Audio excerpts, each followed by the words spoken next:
रातराणी एका आईची व्यथा. तिन्ही सांज झालेली असते. जुई तुळशी वृंदावनापाशी उदबत्ती लावून आत येते. अक्की देवाजवळ बसलेली असते. तिला घेऊन बाहेर आली. हातात जपमाळ घेऊन अक्की आराम खुर्चीत जप करत बसते. काजव्याचा किर्र आवाज सुरू होतो. रातराणीला आज खूपच फुलं होती. केवड्याची धूप काडी लावून अक्कीला हात लावून सांगितले, मी बाहेर जाऊन येते. कुणाल दादाचा फोन आला तर सांग लग्नाला ये म्हणून. हां, फोन इथेच ठेवते आणि जेवण इकडे जेवण झाकून ठेवले आहे. माझी वाट पाहू नको. भूक लागली की जेवून घे. चावी मी घेऊन जाते. जुईच्या एवढ्या वाक्यांना अक्कीने बरं बरं म्हटले आणि डोळे मिटून जपात गुंग आहेत असे दाखवले. दरवाजा बंद केल्याचा आवाज झाला तसा अक्की हातातील माळ बाजूला ठेवून डोळे बंद करून विचारात बसते. कशातच मूड लागत नाही. कुणालचा आता फोन यावा आणि मला शिकागोला घेऊन जातो असे म्हणावे. गेले कित्येक दिवस हेच चालले. माझा त्याचा विजा मिळाला की घेऊन जातो. पण हे फक्त निमित्तच. मुलगा सून आपल्यासाठी काहीच करू शकत नाही का? मी अशी म्हणून मला टाळतात. मी इकडे तिकडे गेले तर अडगळ होईल का त्यांना? जुईचे आता लग्न आहे. ती चालली आहे सासरी. सगळे त्यांना कळवले तरी अजून मार्ग आपल्याला सापडत नाही.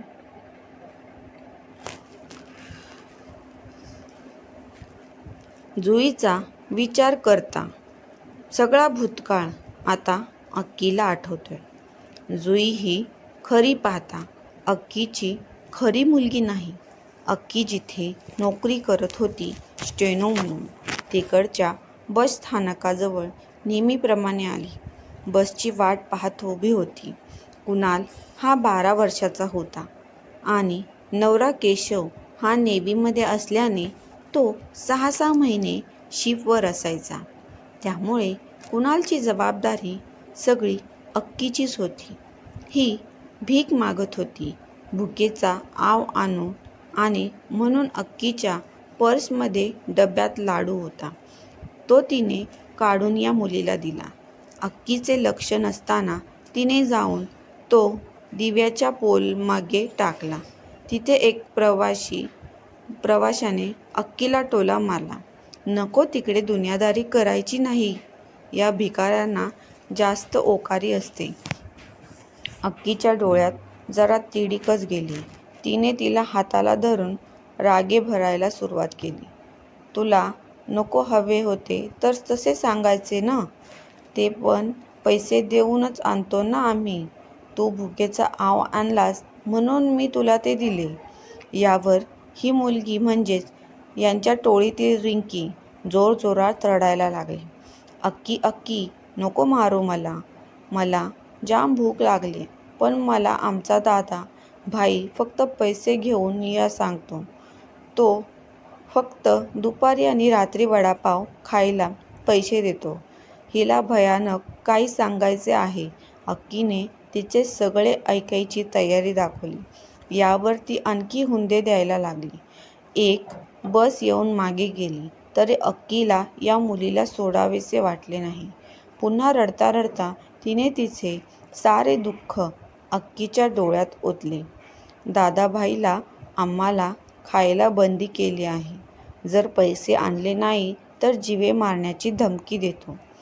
एकदा असाच लाडू खाऊन गेलो आणि तोंडाला रवा चिकटला त्याने माझा ओठ आवळून काढला. दुसऱ्या दिवशी लाडू खाऊन पाणी पिऊन गेले तर फ्रोकरी ओली दिसली म्हणून त्याने मला बेदम मारले. एकदा तहान लागली म्हणून गोळ्यावरले उरलेले सरबत दिले. ओठ लाल झाले पाहून मला बेदम मारले म्हणून मला पैसेच लागतात.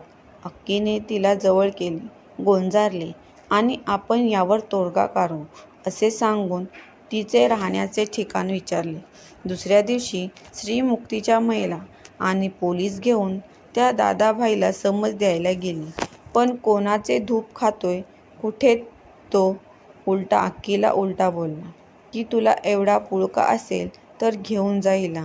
पोलिसांनी त्याला 8 दिवस जेलमध्ये ठेवले. अक्कीने घरी येऊन केशवला फोन करून कळवले, आपल्या घरी आणूयात का तिला? पण केशव नकोच म्हणाला. त्या मुलीवरून नसते कोणते प्रकरण नको. अक्कीने केशवला विश्वासात घेऊन असे काही होणार नाही असे सांगितले. केशवने त्याच्या वकील मित्राला फोन करून तिच्यासोबत राहा आणि सगळे काही ते रीतसर कर. केशवचे जोडून ठेवलेले मित्र नेहमी हाकेला उभे राहायचे. एखादे तिला त्या दादाबाईच्या कचाट्यातून सोडवले. अक्कीला मुलींची खूप आवड होती, पण केशवच्या सतत लांब राहण्याने ते शक्यच झाले नाही. तिने आदल्या दिवशीच जुईची वेल लावली होती, म्हणून हिचे नाव जुई ठेवले. अक्कीचे राहते घर तसे लहान होते, कारण तिला बाग फार आवडली आणि एका कोपऱ्यात केशवने छोटे गॅरेज काढले होते. तो आला की 6 महिने छोटे मोठे काम घेई. कोणाला तसं अबोल. जुईशी फारसा बोलत नसे. जुईला मात्र त्याला सारखे कुणाल दादा हाक मारावीशी वाटे. कुणालला चित्र काढायला फार आवडे. तो बागेत बसून छान छान चित्र काढी. हळूहळू अक्कीने जुईलाही बडबड गीते शिकवली. गरगर फिरून दमला पंखा, एक होतं झुरळ, या बाई या. विमलला ही मागच्याच झोपडीत राहणारी नवरा मारतो म्हणून कुणाल सोबत इकडेच थांबायची. तीही जवळ घ्यायची जुईला. पण रस्त्यावरचे झोपडे, काऊ चिऊ शिवाय जग न बघितलेली ही मुलगी अर्थशून्य नजरेने बघत राहायची. हिला फोर्स करण्यात काहीच अर्थ नव्हता. तिला तिचा भूतकाळ वर्तमान काळ स्थिर स्थावर करायला वेळ लागेल. एक दिवस आळीतील सार्वजनिक पूजेचा तो दिवस. संध्याकाळी अक्की घराच्या दिशेला येताना पिंगे मास्तर भेटले. अगं कुणाल थेट शाळेतून येऊन बसलाय. चित्र काढतोय. तू लवकर ये आणि त्याच्यासाठी चांगला शर्ट घेऊन ये. अक्कीने स्मितहास्य करून हो म्हणत घराकडे आली. तोच फाटकाकडे जुई परकर पोलक्यात विमलला सह उभी अक्कीला पाहून खुश. अक्कीने तिच्या छान दिसण्याचे कौतुक केले, पण मनात एक खंत होती की हिला आपण अजून आळी फिरवली नाही, मग ही सगळ्यांमध्ये रमेल ना? तिकडे पाहिल्यावर पिंगे मास्तरांनी तिला जवळ घेतले. जमेल त्यांच्याशी ओळख करून दिली. स्पर्धा काहीशा घेत आल्या. लहान मुलांचे अनुभव कथन सुरू झाले. कोणी सायकलवरून पडण्याचा अनुभव सांगितला, तर कोणी आजोबांची मस्ती. जुईने आपल्याला पण बोलायचे आहे असे सांगून पिंगे मास्तरांना स्टेजवर चढवायला सांगितले. जुई अगदी हावभाव करत बसले होते. ओटीवर खेळत होते भातुकली. तिकडून आला साधू म्हणाला, भिक्षा वाढ माई. मी म्हटले, माई नाही, मी जुई. बस. एकाच टाळ्यांचा गडगडाट. कुणालने तर वर चढून जुईला जवळ घेतले. तेव्हापासून जुई अगदी सगळ्या आळीची लाडकी झाली. अक्की फारच धन्य झाली. एके दिवशी उन्हाळी सुट्टीत केशव येणार होता, म्हणून सुट्टी घेऊन फेण्या चिकवड्या बाहेर सुकत ठेवल्या होत्या. जुईला बाहेर लक्ष ठेवायला सांगितले. विमल मध्ये येऊन जात होती आणि जुई आपल्याला कुणाल दादासारखे चित्र काढता येते का ते पाहत गुंग होती. तेवढ्यात तिकडे माकड आले आणि 2 फेण्या चांगल्याच उचलून कुडूम खात बसले. जुईने जोराचा टाहो फोडला. अक्की, विमलला दोघी घाबरत बाहेर आल्या. पाहतो तर काय, ते माकड पळून गेले, पण आपल्या फेण्या घेतल्या. अक्की यावर तिला गप्प करते. त्याच्या नशिबाचा दाना आहे तो, खाऊ दे. गेला, त्याला तरी कोण देणार आपल्याशिवाय? अक्कीचे तत्त्व कळल्याएवढे जुईला समज आली नव्हती. ती अर्थशून्य होऊन पाहत होती. विमलला अक्कीची थट्टा करत आत गेली. म्हातारपणाची काठी आवडली हो मला. श्रावणातील एक रविवारी छानसे ऊन पडले होते. कुणाल चित्रकलेच्या परीक्षेला गेला होता. अक्कीने जुईला एका वाटीत शेव कुरमुरे कालवून दिले. तिला खास बस असे सांगितले. विमललाही मल्लेश्वर यात्रेला गेली होती. आपण ओल्या नारळाच्या करंज्या करायच्या आहेत, तेव्हा मी मागच्या वाण्याकडून नारळ घेऊन येते. ती येताना ऊन पावसाची ती सर 2 मिनिटाची आली म्हणून ती थांबली. येताना फाटकातून पाहते तर काय, जुई बाहेर ओटीवर येऊन मांडीत डोके खुपसून रडत बसली होती. हातात कपडे वाळत घालण्याची काठी. फाटक बंद आहे. 5 मिनिटात काय झाले असेल एवढे? मग आत कोण आले असेल? कोणी काय केले असेल का जुईला? भीतीने अक्कीचे पाय जमिनीवर पडेनात. पटकन तिला मांडीवर घेतले. तिला कवटाळले. अक्की अक्की. जोलाचा पाऊस आला. कुणाल दादाचा शर्ट भिजला. माझ्या हातच नाही पोचला. आता मात्र अक्की अगदी फिदी हसायला लागली. जुई तिच्याकडे निरागस बघायला लागली. म्हणता म्हणता जुई शाळेत रमली. कुणालची पण 10वी आली. एक दिवस केशवला आपल्या राहत्या खोलीत ड्रग्ज सापडले म्हणून निलंबित केले. तेथूनच येत असताना एक ट्रेन अपघातात केशवचा मृत्यू झाला. अक्कीची 2 मुलांकडे बघत अगदीच सावली कशी निघून आली याचा विचार ती आजारी पडली. हे सगळे झाले कोणी केले? केशवच्या मित्रांनी अक्कीला सगळे फंड आणि पेपर्स सोडवण्यात मदत केली.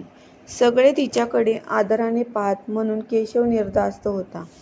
केशवाच्या आठवणीत ती झुरून गेली होती. रडून रडून तिने स्वतःला अबोल केले होते. एक दिवस संध्याकाळी तुळशीला दिवा लावला आणि रातराणीला न्याहाळत आत येताना ओटीवर ती धडपडली. जुईने तिला सावरले. डॉक्टर घरी आले आणि रातआंधळेपणाची लक्षणं असल्याचे सांगितले. दुसऱ्या दिवशी कुणालबरोबर जाऊन तपासणी केली. लगेच शस्त्रक्रिया केली, पण ती यशस्वी झाली नाही. अक्कीला नोकरी सोडावी लागली. कुणालचे शिक्षण झाले तसा तो शिकागोला गेला. जाताना आपण 2 वर्षांसाठी जातो आहोत. आपल्याला आर्ट शॉप इकडे येऊन काढायचे आहे. तोपर्यंत जुई आहेच तुझ्यासोबत. पण कसले काय? हा तिकडे गेला तो तिकडची भारतीय कीर्तीशी लग्न केले. विजयाच्या नावाने अक्कीला चुना लावत होता. जुई मनापासून अक्कीची सेवा करावी. 12वी नंतर तिने असे फाईन आर्ट्सला जाऊन घरगुती वस्तू विकणे, पडदा, रुखवत, सोफ्ट टॉयज असे सगळे ती घरीच करी. तसेच तिने बाहेर अक्कीला नर्सरी काढायला सुचवले. अक्कीचा सकाळचा छान वेळ जाई. लोकही तिच्याकडून रोपं विकत घेत. दोघींच्या व्यवसायानिमित्त ओळखी छान वाढत गेल्या. बाहेरची कामे जुईच बघे. कुणालने तिला जाण्याच्या आधी बँकपासून सगळे व्यवहार दाखवून ठेवले होते. एके दिवशी रात्री जुई उशिरा परत आली आणि गप्प होती. रात्रीचे तिचे सगळे निरीक्षण अक्की करत होती. रात्री झोपायच्या खोलीत अक्कीच्या मांडीवर डोके ठेवून अक्की मेडिकल स्टोअरमधील आकाश मला आवडतो, आम्हाला लग्न करायचे आहे. अक्कीच्या शस्त्रक्रियेनंतर जुईचे सतत जाणे होईल मेडिकलमध्ये. तिथेच हिची भेट झाली. तिने असे अचानक मला लग्न करायचे आहे असे सांगावे साधे विचारूही नये. ही कोणती पद्धत? या विचाराने सगळे आठवून अक्की खचली होती. जुई अंदाजाने 23ची असावी. तसेच लग्नाचे वय पण नव्हते. पण एखादे वर्ष थांबली असती तर असे विचार करत बसली होती. आपल्या तरी डोक्यात स्वार्थी विचार का यावा असे एक मन सांगत होते, तर दुसरे मन जाऊ देत तिला. आपण अंशतः आंधळे संपूर्णतः आंधळे झालो तर तिचे काय? कोणाल तिच्या तिला काय सांभाळणार आहे? तो मलाच आशेवर ठेवून गेला. आत्तापर्यंत बरीच रात्र झाली होती. न कुणालचा फोन न हिचा पत्ता. बरं, आता हिला विचारावं तरी कुठल्या नात्याने? तिने तर आपण परके असल्याचे नुकते आपल्या कानावर घातले आहे.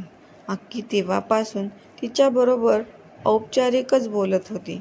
अक्कीने निवांत मागे टेकून एक मोठा निश्वास घेतला आणि ठरवले, त्याला पण अडकवायचे नाही आणि हिला पण नको. सरळ आपण आता आपले जमलेले पुंजी घेऊन वृद्धाश्रमात जावे. तिथे सगळे समवयस्क आपल्याला भेटतील. जाईल आपला वेळ छान. दोघंही आपल्या आपल्या स्वप्नात सुखी राहू. जुईच्या उद्याच कानावर घालू. आपण आपला रस्ता धरावा. अक्कीच्या चेहऱ्यावर जरा तेज आलं. तेवढ्यात खट आवाज आला. बहुधा घुबड आलं बाहेरच्या ओटीवर. रात्रीचं येऊन बसतं. त्याला रात्रीचं दिसतं आणि आपल्याला सकाळचं. काय विरोधाभास आहे? काजव्याचा किर्र आवाज वाढत चालला होता. आपल्याला सकारात्मक निर्णयाने अक्कीला भूक लागली. तिने ताट झाकलेले उघडले. आज अळूचे फतफते. सकाळी फुलं काढताना अक्कीने अळू आलेली पाहिली, पण तिची इच्छा काही होईना कापायची. जुईने आपल्याला न विचारता अळू केले, पण छान केले होते. अक्की अगदी मनापासून जेवली. जुईची वाट पाहत खिडकीजवळ चाचपडत येऊन बसली. तिच्या दार उघडण्याचा आवाज झाला तशी पलंगावर जाऊन झोपली. पहाटे तिला चांगलीच लवकर जाग आली. पारिजातकाचा सडा उजेडातच सांगत होता. अक्की उठून बसली. आता लवकरच आपली घुसमट थांबेल. केशवच्या फोटोकडे बघत ती कराग्रे वसते म्हणते आणि अंघोळीला गेली. तुळशीला पाणी घालून फुलं परटीत घेऊन देवघरात येऊन बसली. अर्धी पूजा होते न होते तोच दार खणखणले. दारात आकाश चाफा, पांढरा चाफा आणि सोनटक घेऊन उभा. अक्कीला आश्चर्य वाटते. आकाश, तू एवढ्या सकाळी? सगळे ठीक आहे ना? जुई आत आहे. तू आत ये ना. ही फुलं आणलीस होय? छान. अक्कीचा हा सूर ऐकून आकाश जरा निवळलाच. जुई आतून बाहेर चहा बिस्किटे घेऊन येते. दोघं अक्कीसाठी थांबतात. अक्कीची पूजा होते तशी अक्की येते. टेबलाकडे बसते. जुई अक्कीला जवळ करते. अक्की, तुला इतकी निर्दयी आणि क्रूर वाटले का ग मी? सारखी गप्प गप्प राहते. माझ्याकडे आशेने बघत नाहीस. आपली बाहेरची रातराणी अशीच आहे. पण घरातील रातराणी चालली या विचाराने तू कोमेजून गेलीस ग ना? अगं, ज्या डोळ्यासपणे तू मला इथे आणलंस तिथून आंधळेपणाने तुला टाकून जाईन असे वाटले का? अगं, गेले कित्येक दिवस आम्ही तुझ्यासाठी फिरतो आहोत. चांगल्या डॉक्टरला तुझे पेपर दाखवून आम्ही तुझ्यासाठी शस्त्रक्रिया पाहतो आहोत आणि डॉक्टर मिळालेत सुद्धा. पळलं आहे त्यांचे मोठे हॉस्पिटल. हो, आणि ती जरी यशस्वी झाली नाही तरी आम्ही तुझे डोळे बनून तुझ्याबरोबरच राहणार आहोत. कुणालदादा परत येईपर्यंत किंवा कायमचे. आकाश इथेच येणार आहे आपल्यासोबत. आमच्या घरी ते मान्य आहे. तुझी रात्र, तुझी सकाळ, तुझा श्वास, तुझी स्पंदन. आम्हीच अक्की, आम्हीच. आपण कशावरून काय सूत गाठले होते? जुईबद्दल आणि जुई आपल्यासाठी काय आहे हे तिने दाखवून दिले. अक्की दोघांना जवळ करून हुंदके देत रडत राहिली, निशब्द. मित्रांनो, तुम्हाला ही कथा आवडली असेल तर चॅनलला लाईक आणि सबस्क्राईब नक्की करा. धन्यवाद.